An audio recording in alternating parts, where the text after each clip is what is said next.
Good day and welcome to Letters and Politics. I'm Mitch Jeserich. Today I'm very happy to welcome back to this program someone who I have learned from a great deal over the years just by doing this show, Dorrien.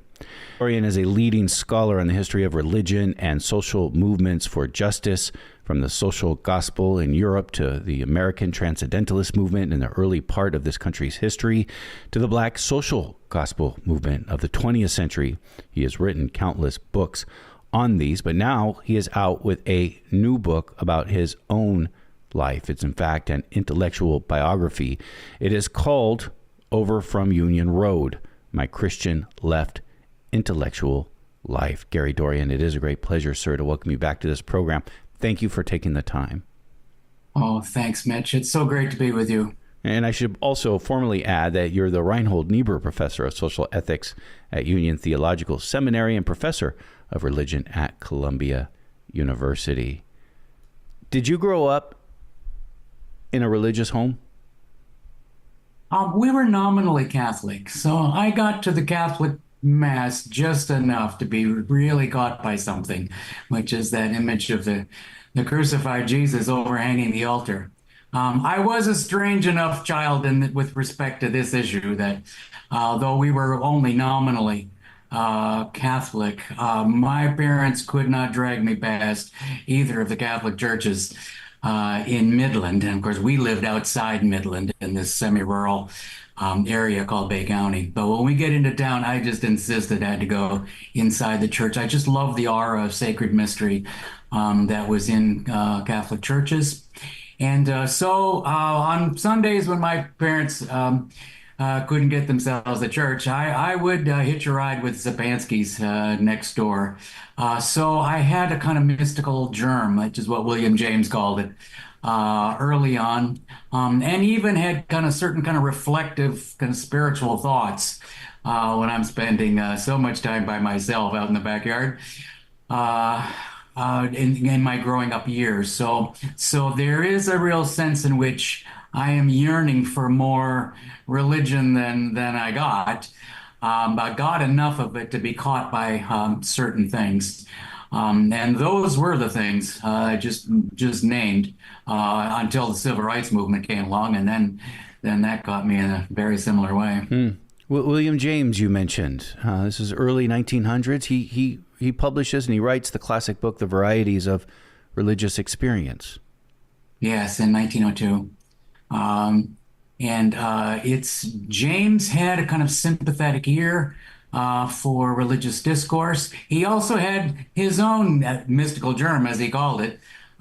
He once wrote to George Gordon, who was a quite famous pastor in Boston in the turn of the century, who was a personalist philosopher himself. And James wrote to him, "You will count me a Methodist minus a savior." So he can't check on certain, Christian creedal doctrines about personal God or divinity of Christ or the like, and yet James recognized in his own personality and sensibility real kind of religious yearning. In fact, he has something a divided mind between his kind of hard-headed empiricism in which we must hold fast to the scientific world picture, and then this other sort of quest for meaning, because science doesn't know the meaning of anything, certainly not the spiritual meaning of anything, and he had that as well. And so James was himself kind of caught between these warring impulses in himself. And so that's the source of a fair amount of that stuff he wrote in the Varieties about, once born and twice born personalities, and those who have kind of got a sense of sin consciousness and guilt and need to kind of struggle with life, including just themselves, and others who are kind of more aesthetic and smooth and kind of go through life without terrible struggle. And he clearly had a certain attraction to those once born types, but he's definitely, he says most of the great theologians are twice borners, people who struggle and have a lot of doubt and need to kind of thrash with it. I see William James as in line and maybe the precursor of other figures like Carl Gustav Jung, the psychoanalyst, or Joseph Campbell in the middle of the 20th century. And I see him in that line. Would that be appropriate? Yes, well, James was highborn, born to high culture and wealth. And that's that famous James family. His father was a famous intellectual in his time, and of course, so was his brother. And James does battle. Firstly, he battles with terrible depression. So that's an issue. He doesn't have to worry about how will I live. He's too highborn for that, and kind of born to Harvard, really. And in his early academic career, his great work was the two-volume Principles of Psychology. So most of what became the later James's philosophy, which is what he's famous for, this pragmatism and radical empiricism, the two kind of pillars of his thought that are kind of original contributions to philosophy that then constitute what is the distinctly American approach to philosophy before the analytic tradition even came along. Was William James style pragmatism and William James style radical empiricism. And you can get the kind of fundamental postulates of both really out of this earlier work that he did on psychology. But by the later 1890s, he really has made the turn to teaching in the philosophy department. And even then, James has the requisite kind of humility about what he's doing, that he didn't teach his own work at Harvard. There were people who came to Harvard in 1900 and 1905 and 1910 who wanted to study what he wrote. And oh no, he would teach Hegel or Borden Parker Bohn or Rudolf Lorze, or the German idealists who were prominent at the time, or British Hegelian idealists like F.H. Bradley. That's what he would teach at Harvard, because he thought, oh no, my own thought is, I shouldn't be teaching that. It's not important enough in philosophy. But he did live long enough to see himself, acquire followers, and people are saying, yeah, pragmatism, that makes a certain sense. And it certainly makes sense for Americans we're not a bunch of metaphysical high flyers anyway. So indeed, he did see himself become prominent in a way he hadn't really expected. But James is always just kind of wonderfully accessible, wonderful writer. I think the key thing that you were sort of pointing to there, James is an empiricist. He fully respects 18th century empiricism, where it's the scientific method where you break things down to their smallest possible constitutive parts in order to do experiments and replicate these experiments no matter where you are in the world, and just get your subjectivity out of it, and anything that's cultural, anything that's personal, just make it as scientific as possible. Yes, he is very respectful of that whole mode, and yet he also says, life actually doesn't have these distinctions in them. Life has a kind of flowing continuity that doesn't have these distinct boundaries. So the idea that you can just kind of locate objects in the world and then kind of objectively study them in a way that yields something we call knowledge, well, of course. That yields a great deal of knowledge of a kind, but it tends to be kind of observer knowledge that involves a kind of engineering concept of reason, and there's more to life than that. There's more to thinking than that, far more. So that of course is that's the principle of what he calls radical empiricism, that you deal with this kind of flowing continuity and the relationships between knowing subjects and objects of sense data are just as important as what's going on in our heads, a la Immanuel Kant, and whatever think we know about what's out there in the world. So I just an extraordinary figure in so many ways. One of my favorites. And he not only named the Chicago School. When the Chicago School begins to develop a distinct approach to theology and to social science, he says, well, this is something that needs to be named. He calls it the Chicago School, which we've called it ever since. But he also named my field. The field of social ethics. William James one day, Francis Greenwood Peabody is fuxing around with, what do I call what I do here? And it was James who had the idea. Why not call it social ethics? which is what we've called it ever since. Something you said earlier that I don't want to lose sight on, and I think it's important, is just the word struggle.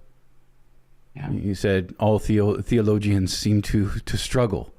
I think probably all people seem to struggle. The role that struggle plays. I have, and I've been thinking about this a lot lately, and you'll forgive me for interjecting myself into this.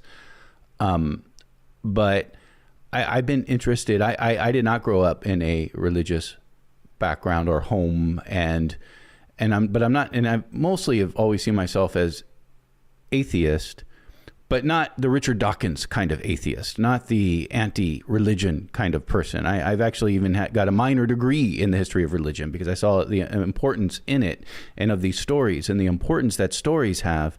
And recently I have been reading and I've been interested in writers who, like me, were not born into the church, did not grow up seeing themselves as religious, but came to Christianity later in life. Two particular writers that I find fascinating. C.S. Lewis would be one.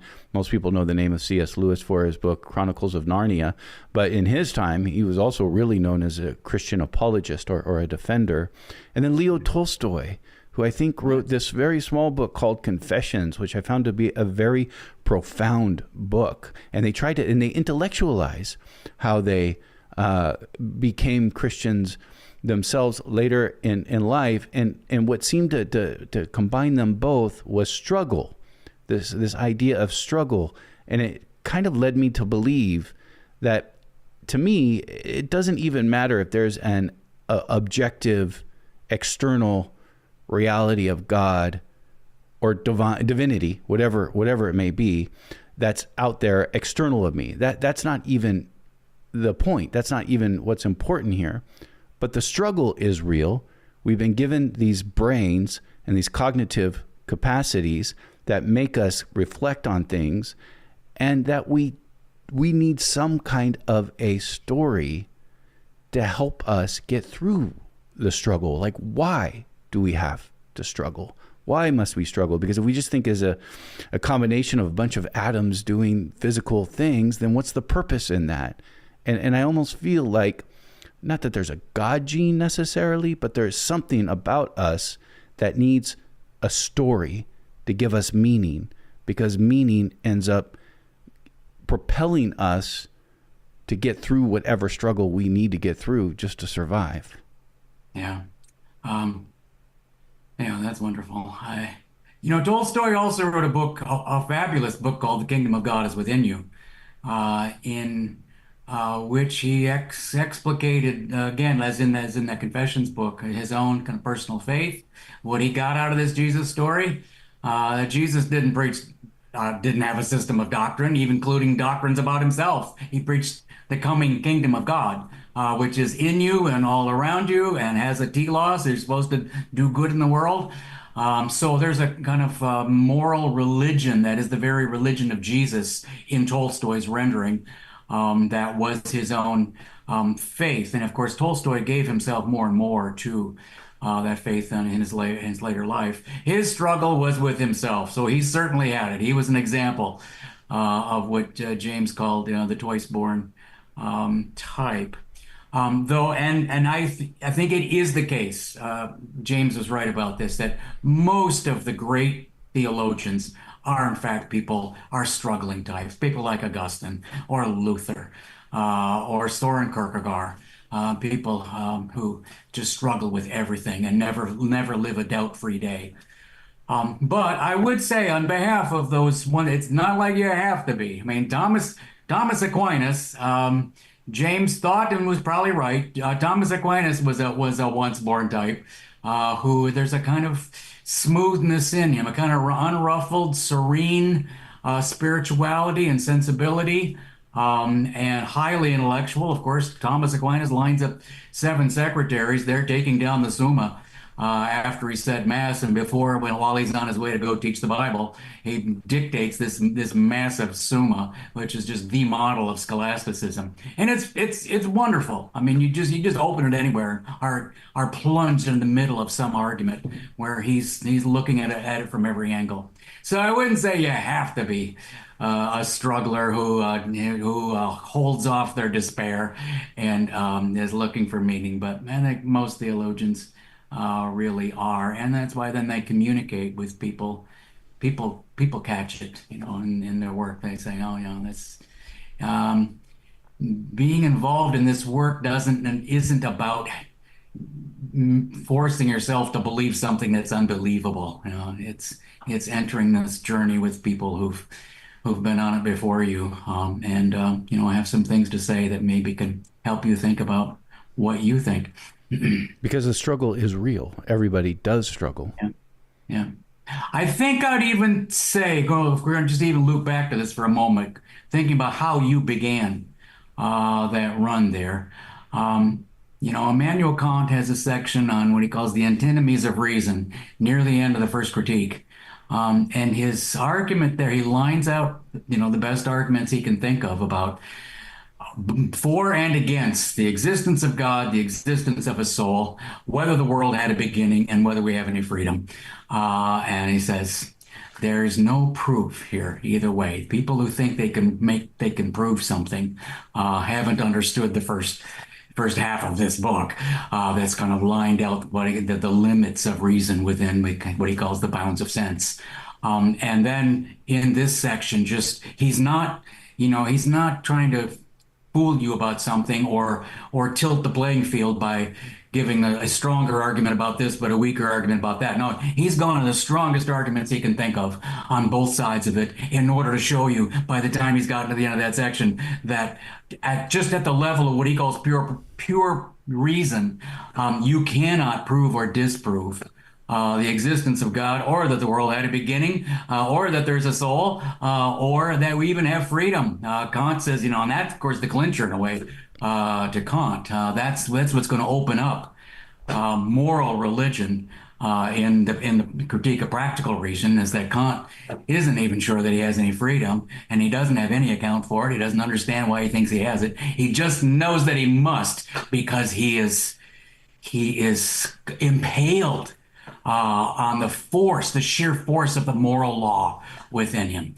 And he says, it makes no sense at all that I have this compulsion to do good, that I just feel almost assailed by this moral law that's within me, unless I'm actually free enough to be able to act upon it. And of course, that's the gateway into Kant's own, to the extent that there's a theology in Kant, that's, comes out of that. Yeah, I guess I just feel in a time of struggle, I need some kind of meaning to it. And that could be anything. Personally, if I were to ask, do you believe in an individual, single, and it could be many things. It's not even important, actually. But do you believe in God? I'd probably say no, but that's not important, because I know when I am in the deep struggle, yeah, I find myself, when I'm alone at night, lights out, asking why. What is the purpose for this? Why am I just struggling needlessly, or is there a purpose to struggle here? And I ask, who am I asking? Who am I asking? Why am I struggling? And that just kind of leads me, and you forgive me, I'm probably getting off course here of where we both should go in our conversation. But I just find that, to me, showing I still need meaning. And we all need meaning. That there's a meaning, that there's a story to our lives. And I do think religion. That's not the form of it that caught me early on. I mean, I'm out there 9 years old pitching baseballs to a sleeping bag thrown over the clothesline, and there are two things that I would just over and over on, and one is this notion, as they claim, that God is everywhere. It's like, God, what could that possibly mean? If God is everywhere, then God can't be some discrete something out there somewhere. I mean, that already I get. This can't be. I mean, that this is supposedly fundamental, that God is everywhere and in everything. And so just trying to wrap a 9-year-old's mind around that, what concepts you have for it. The one thing, it was clear to me that if that, whatever that means, it has to mean that God is not some discrete object, some object among other objects out there. So it's merely it's a kind of a negative belief. And then there's just the sheer force of this strange fixating uh, in some way grotesque, and yet to me ringing of a certain spiritual truth that represents some kind of religious ideal that I certainly don't have language for, but I catch that there's something so strange and counterintuitive about this faith that, that we have in Christianity, in which the symbol of it is that the God figure suffers and dies on a cross. And that just endlessly fascinated me, repelled me, and kind of held me in a way that made me think that this isn't whatever this faith business is about. It's not about just trying to believe in something way, way out there, but there's something profound being said, and it's profound in a way that's not what you'd expect. That in a way it's so contrary to anything that's commonsensical, that this is the most important thing that can be said about the God figure in this religion, that this God suffered and died on a cross. So, whatever that meant, and of course, I'm years and years and years away from having any atonement theology. I don't know anything about that. And the only real theology I read before I got to college was Martin Luther King's Stride Toward Freedom. He's got a chapter about theologians in there, and I put some names in my head, but the public library didn't have any of their books, so I had to wait till college till I read any of that. And wow, I was like a kid in a sandbox when I walked into a college library, and now rows and rows and rows of books, not only by theologians, but also by philosophers. Oh my goodness, are you kidding? Because I had exhausted the public library in Midland by then, and was eager to get all I could. Well, was Ralph Waldo Emerson important to you? Yes. My junior year, sophomore year of high school, we had a week on Emerson. I was not a good student. I was an inattentive student that the teachers did not like. Always a jock. I would not have survived. You played a lot of sports. There's a lot of sports in the early part of your Yeah, I would not have survived high school without sports. I was a quarterback and a pitcher and played, but had to play the point in basketball. And my father is an assiduous golfer, so of course I followed him out there and played in his group. So yes, without sports, I simply would not have survived high school because I hated school. And I couldn't pay attention to the teachers, and they noticed it, so they didn't like me. And I'm in this absurdly overcrowded school because this is baby boom at its height in schools that just aren't built for it. And later on they were, but I'm the year where just this contradiction just maxes out. I just can't pay attention to these teachers, partly because I am an assiduous reader who's always reading his own books. So the idea of taking a school book home just never occurred to me. It could not happen. You just pay enough attention in class to pass these classes that aren't really that hard, but are just impossible. So I'm a deeply alienated kid in more ways than one. But the one person that kind of and that kind of a just normal school stuff going on, who caught my attention at any point was Emerson. Yeah, that week it caught me. Oh, this is interesting. And so I actually paid attention during that section. And then 2 years later, when I'm now a high school senior, and my high school football season went bust because we thought we were going to win the state championship, and we lost the game, and we were all just shattered, and we went in different directions. And now I'm just totally doubling down on this person who read James Baldwin and some books on the civil rights movement, and whatever the public library has about in its meager philosophy section. That part of me just now, without apology, I just kind of double down on being this assiduous autodidactic book reader. And it occurred to me, oh, that's right, there was that Emerson week. Emerson caught me then. Maybe I should go back to him, which I did. And of course, Emerson, the public library did have the Emerson books. So I started taking them home. And indeed, he was he was the first person besides Martin Luther King himself, because I had read King in the ninth grade. Um, so I had that knocking around in my head all through high school. But Emerson was the first go-to person other than King himself, that I went to and got some. Yes, I liked the sensibility of his spiritual philosophy, that it's not churched, and it's definitely spiritual, and there's definitely a kind of philosophical undercurrent to it. It's sophisticated but not inaccessible. Someone who's trying to, get what's in it out. You can be a high school senior and get a lot out of Emerson. That's one reason why he's in the American Anthology. Still, to this day, he still gets about 150 pages in the Norton Anthology for that period. So yes, Emerson was my first philosopher who I'm reading along that line. Although I should say, by that point, I had a list of people about who I wanted to get to it sooner or later, because I had read Martin Luther King's account of his own work, and I'd read the biography of King that L.D. Reddick wrote, an insider who wrote about King. I read that book 3 times in the ninth grade, and read it again the next year. So the whole Reddick narrative about who Martin Luther King was, and his training at being brought up in his father's church, and his schooling at Morehouse, and what he learned in seminary, all that kind of thing. That was just heart knowledge to me. I'd memorized vast chunks of those 2 books, and so I did have this idea about there's such a thing as a theologian. It's just not something that would have come up in my somewhat only semi-churched Catholic world.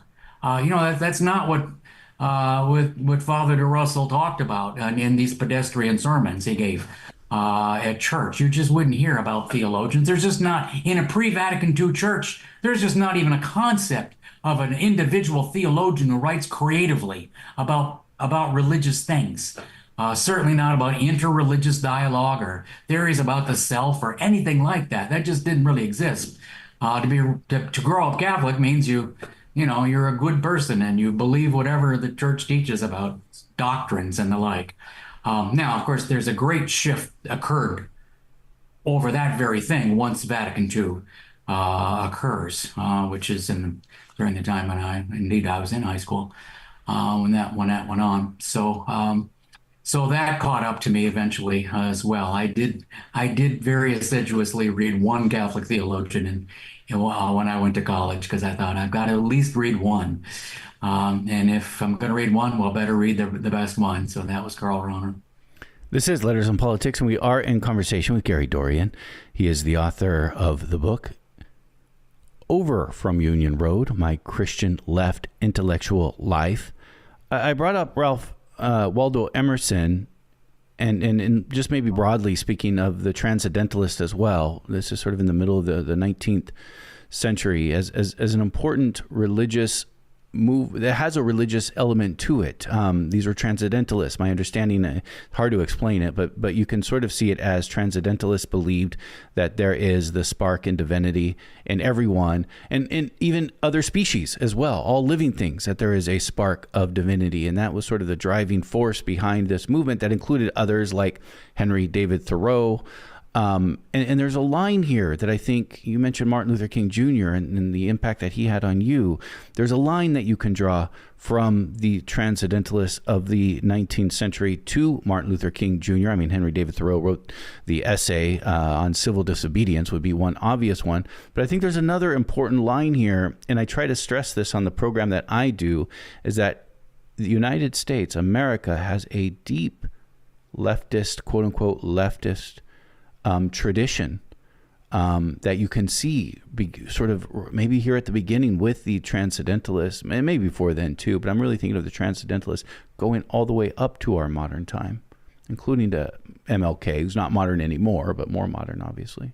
Yeah. 2 things about that. Yes. One, first, philosophically, these 2 things we've just talked about, the whole Transcendentalist tradition in U.S. American thought, and the black church tradition um, of preaching about the sacred dignity of every human life that King is the epitome of. They actually have the same, philosophically, they have the same kind of undercurrent. It's post-Kantian idealism. It's that sort of Kantian argument that the categorical imperative itself is that you never treat a person as a mere means to an end, because every person indeed is endowed with this kind of sacred dignity. And on a philosophical level, and of course Kant has this whole argument about how the mind, we don't just passively take in a real world that's out there, that we all are kind of endowed with these innate capacities for sorting out quantities, qualities, relations, and modalities that take us into the world, such that the mind is active in producing experience.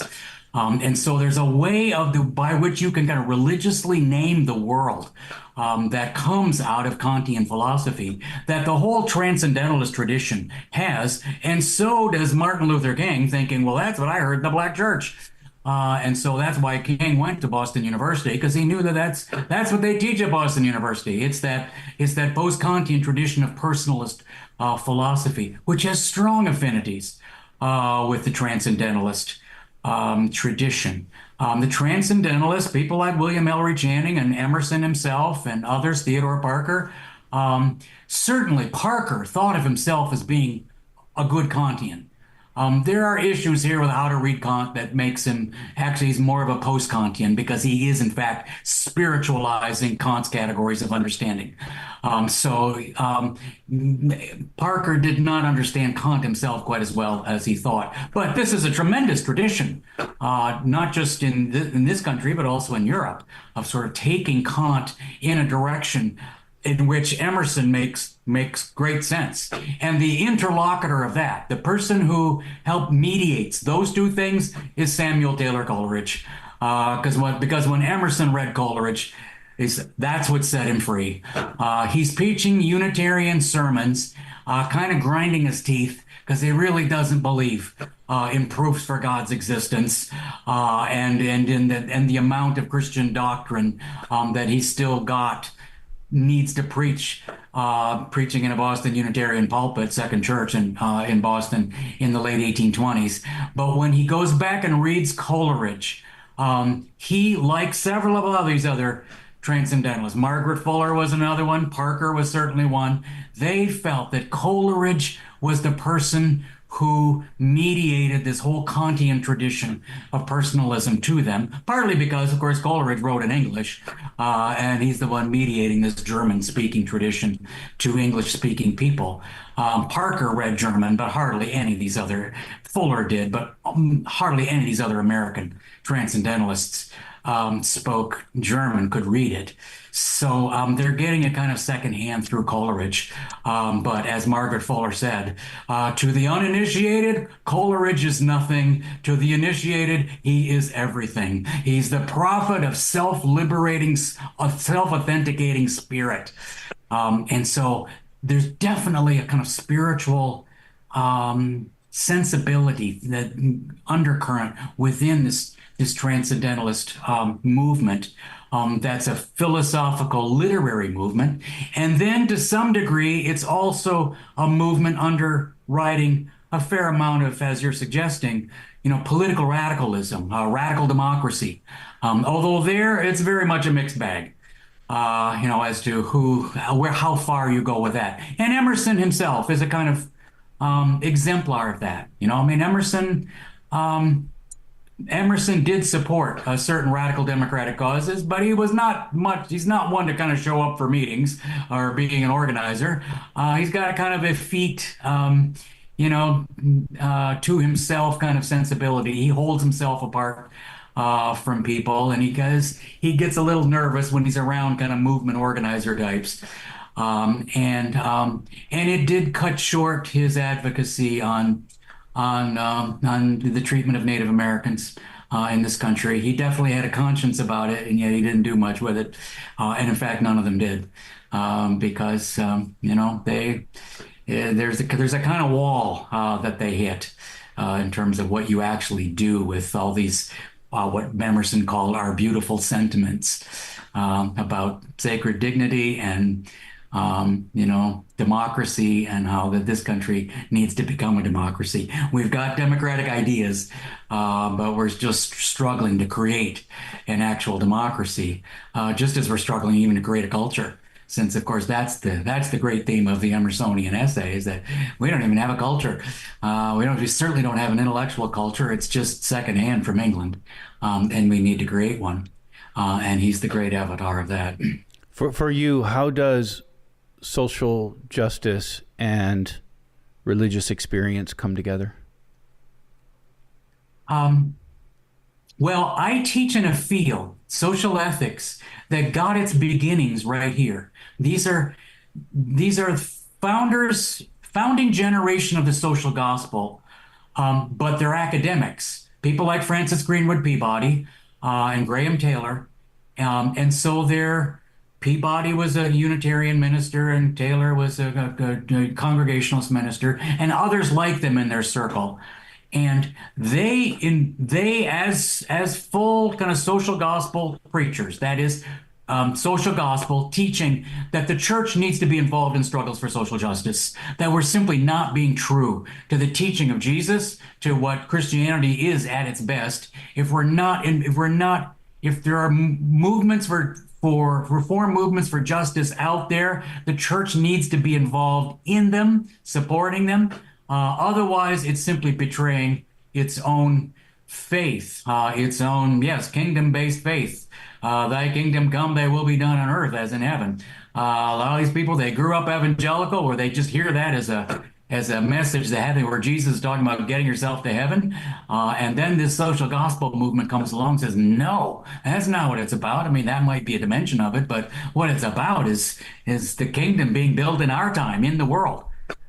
So they've made that connection. And now the people who founded my field, these are academics saying, well, if that's the case, then we need a whole field of discourse in the seminaries and even in the universities that are our universities, that would say it's our business to study the reform movements, because it's the reform movements that take you into the sites of hurt and harm and pain in society.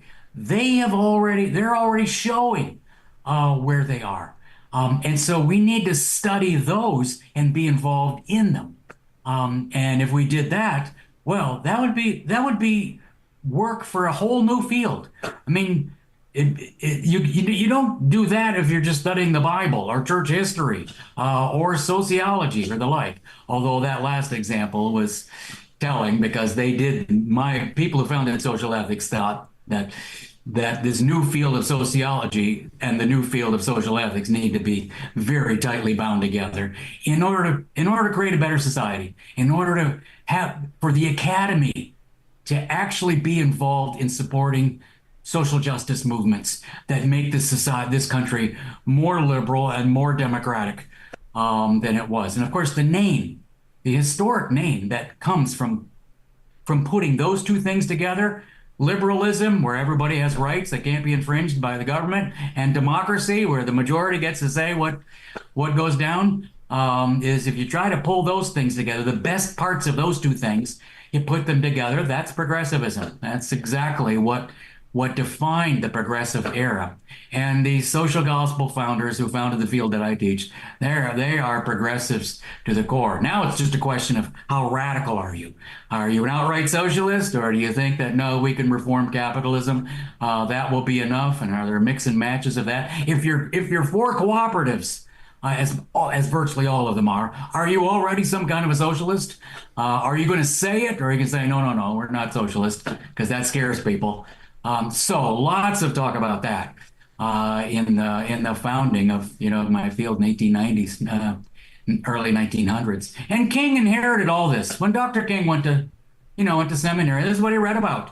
The people who wrote these books, and he's thinking his way into a ministry, a type of ministry that isn't what his father practiced.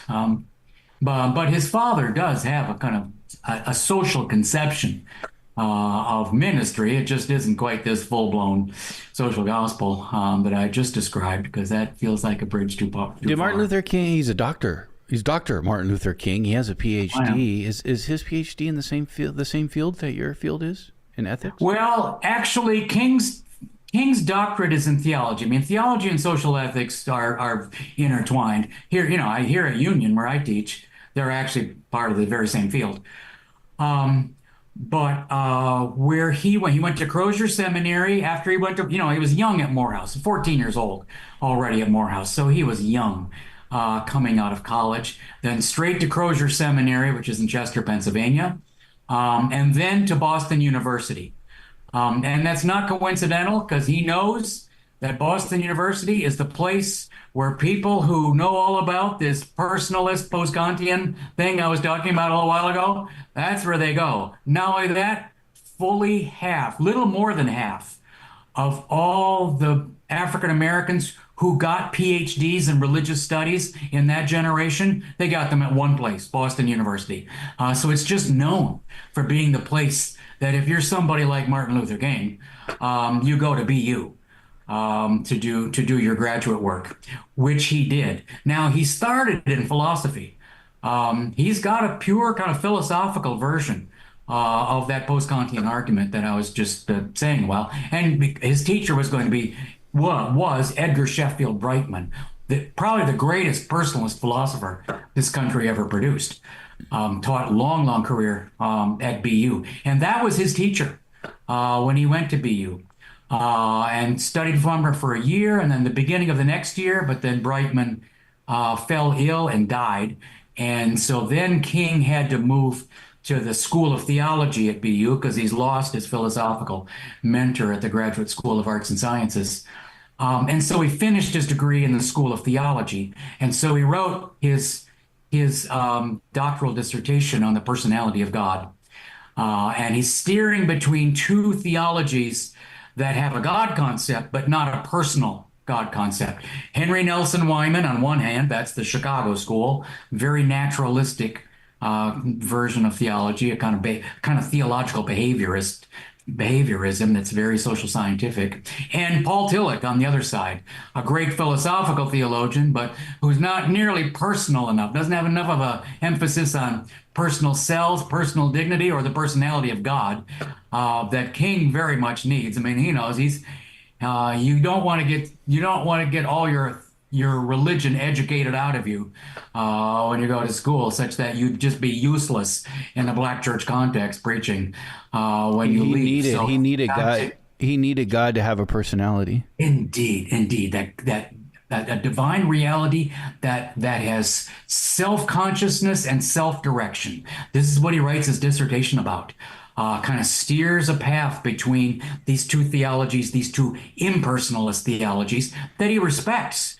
These were both great sort of theological positions and figures of his time, and King is steering between them in the fashion of the school that he's at. I mean, Boston University is sort of the citadel of this approach to philosophical theology, and so writes a 450-page dissertation on this very thing, steering between these two theologies that are impersonal, making his case for why it is that that personalist philosophy is. He makes this argument that no theology is stronger than the philosophy it's sitting on.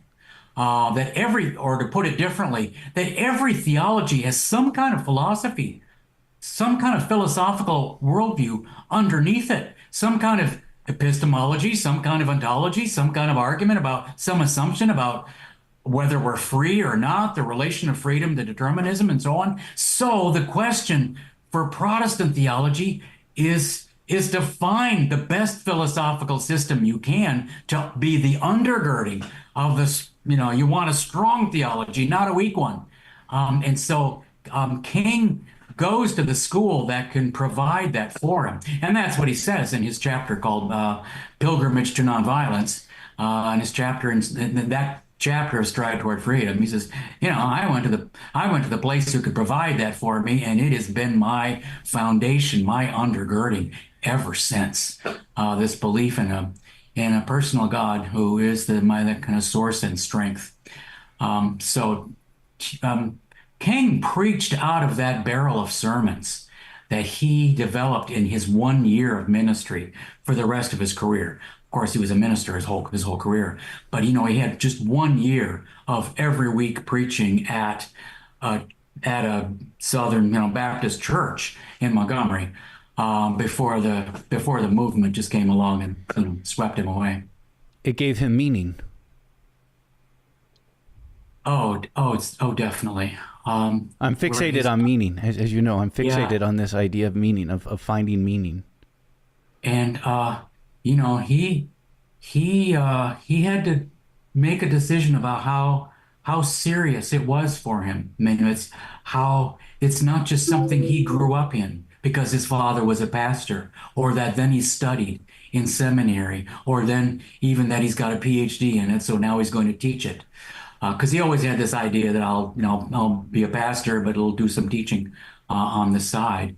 But then, a year into that experience, the bus boycott movement takes off in December 1955, and by January of the next year, he's in his kitchen, terrified and grieving, frightened out of his mind, frightened for his family, because they just don't even dare pick up the phone any longer because it's just death threats just pouring in. People saying they're going to blow up his house, which they did just the next month, blew it up. And he had to decide, okay, well, as he said, he had to sort of grow up in the faith in which he'd raised. He had to he had a kind of spiritual experience there, which in the kitchen, where indeed he committed himself to it in a way that just cuts much deeper than what he'd had before. Because what he'd had before, he'd had a pretty good run. He'd had a nice ride growing up in a middle class Black Baptist church and family, and it gets him to seminary, and now straight to a PhD. And he'd had things pretty much his own way. Got to a good middle class church in Montgomery, where he's very respectable and so on, respected. And now all of a sudden, look where he is. Look what he's been thrown into with no real preparation for it. Now he is falling back on his faith to see him through something that is so much harder than anything that he could have imagined up till then. And Martin Luther King Jr., Dr. Martin Luther King Jr. is the window for you into this theological world? Not only window. I know you had religious experiences before, as you said. I don't mean only window, but it sounds. Yeah, no, I was that caught me early on. I mean, just the civil rights movement that's going already around the latter part of grade school, and that march of children in Birmingham. My God, what is that? It's so far away from my lower, working class white world in Bay County, and yet it is the thing that came crashing into me from that world, that I am fixated and now needing to learn about it. So in the ninth grade, I read the Reddick book, the Reddick biography of King. Of course, Reddick was a close associate of King. He was a member of the inner circle of the Montgomery movement. And so learning about him in that way, I'd read lots of biographies, but this one caught me enough to read it 3 times in the ninth grade. And then led me to King's own book. So yeah, that book made an imprint on me. Those two books together, like nothing else. I've got it in my head that there's just even such a thing as theology and the like. And so I think to put it this way, King represents something. I can see something in his story and now in his person and the way he speaks about the gospel, where it just seems to me like wow, this isn't what church normally sounds like. This isn't what most people that I know who are religious, this isn't how they talk. And yet, look at what it's doing for him. That is kind of throwing him into this struggle for justice. That it's enabling him in some way that it just seemed to me, firstly, it was formative as a kind of an example of someone who actually lives his faith in a way that looks like this, that isn't just kind of trivializing or just not just about personal morality or any such thing. It's got this kind of prophetic edge to it.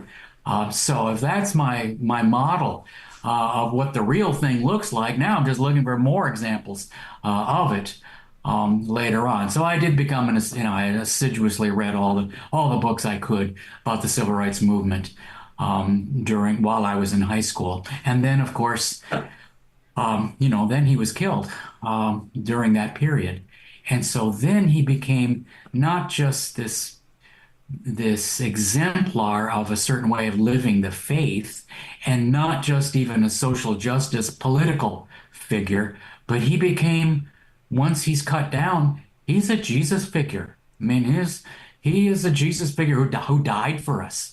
Now this cross story that's been in my head for years in my youth, and now the very similar kind of cross story that is the story of Martin Luther King. These two things kind of fold together in my mind and feeling. And that to me, that's what Christianity is. That's the basis, the crux of whatever theology I had in my head at the end of my high school years.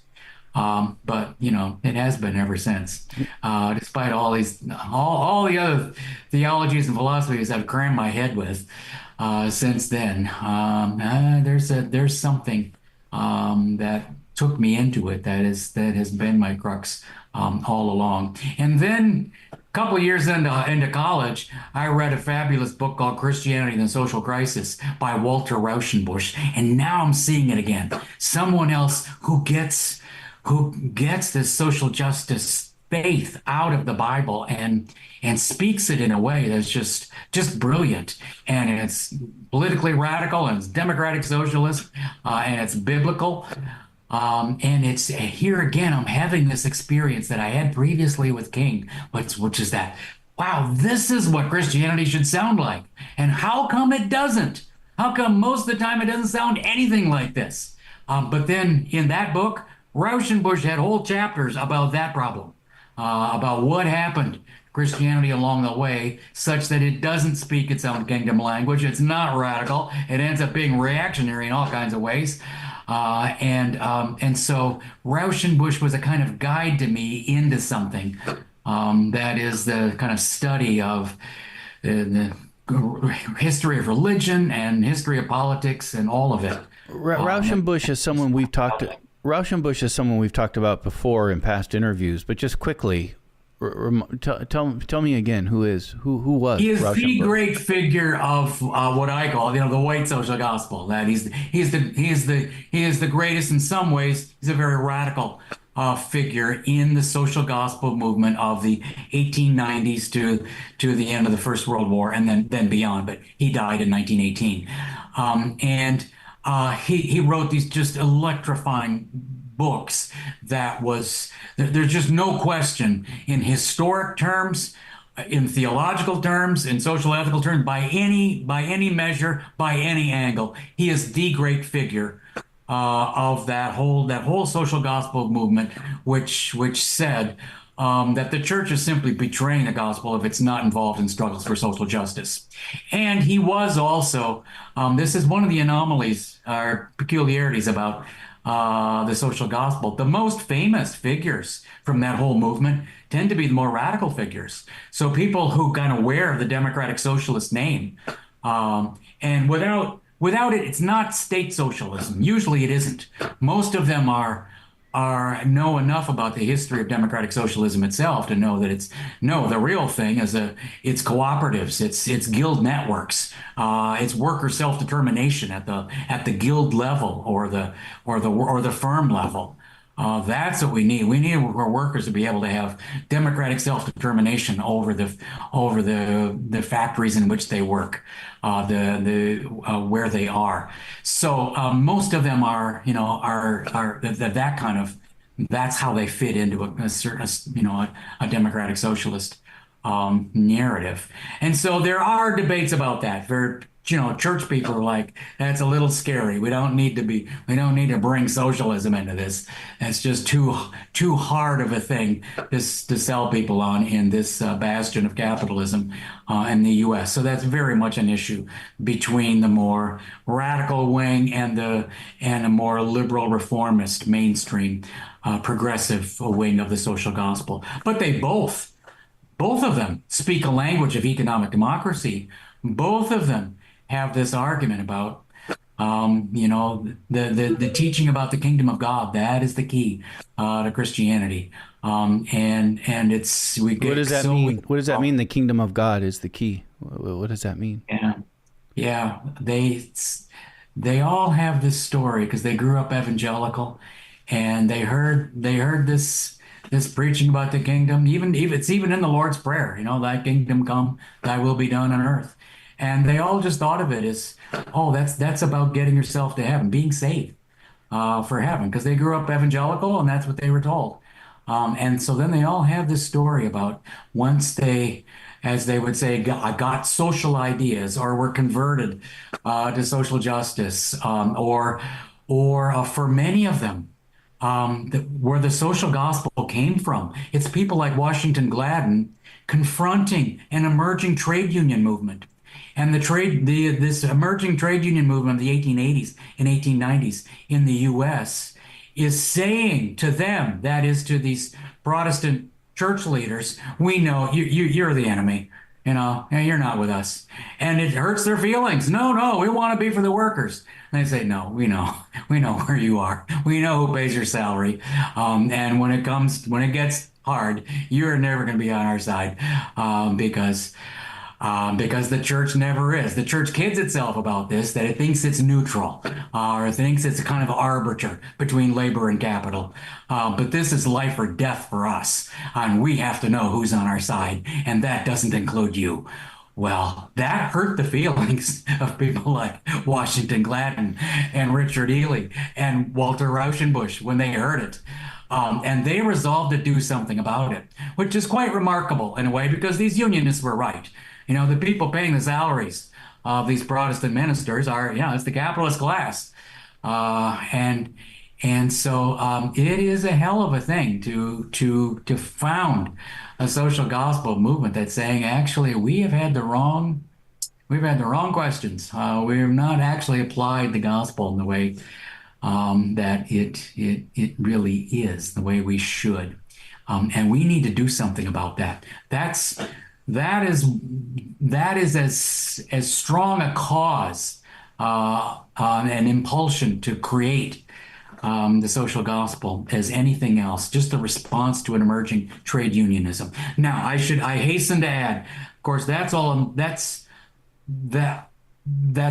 the case on the white side of the social gospel. On the black church side of it, you just don't even have the luxury of saying, well, we pay a lot of attention to what's going on in the trade union movement or anything else. That's the period of American history where you've got a lynching movement. My God, it's just a mania of lynching going on. And the 14th and 15th Amendments are just being erased in the whole former Confederacy and now spreading. And so in a black church context, what it means for the church to be involved in struggles for justice and mobilizing churches to join reform movements, there's no question what's number one. That's just a given. You don't even have they have no choice about what that is. And so, we've talked about this previously. I've got this whole argument about how different social gospels intertwined and did not. And that my argument is that the social gospel movement that came out of black churches, the black social gospel movement, is actually the greatest religious movement that we have in this country. When you talked about Martin Luther King Jr. a moment ago, it was very clear to me, listening to it, watching you talk about it, that was a religious experience for you. Yeah. Oh yeah, definitely. And it was in itself, I mean, there are plenty of books out there where you could just barely even know the king was a preacher, and where that's just kind of screened out. A lot of historians don't know how to deal with it, and they've just got to translate king into their terms. And indeed, that's an academic necessity. If you have something that's as deeply religious as that was, but you've got to make king accessible for your field in political science or philosophy or a secular history department or so on, of course, you're just going to you're going to strain that out as much as you can in order to make it accessible, even palatable, within your field. Um, but then we end up with these books about king that just aren't quite right because they just don't get the deep spirituality that's in it. Um, yeah. Gary Dorrien is the Reinhold Niebuhr Professor of Social Ethics at Union Theological Seminary and Professor of Religion at Columbia University. He is the author of his autobiography now. Author of many books. His latest is the autobiography. It's called Over from Union Road, My Christian Left Intellectual Life. Gary Dorrien, before we began our conversation, I said that there is just so much I want to talk to you about that I hope this would just be one of a number of interviews we do in maybe over the next couple months to talk more about these things, because there's a lot here, impossible to get through in 50 minutes. But I'm deeply thankful to you today for taking this time. Oh, thank you, Mitch. I'm so grateful to you. I love talking to you, so we can do it anytime.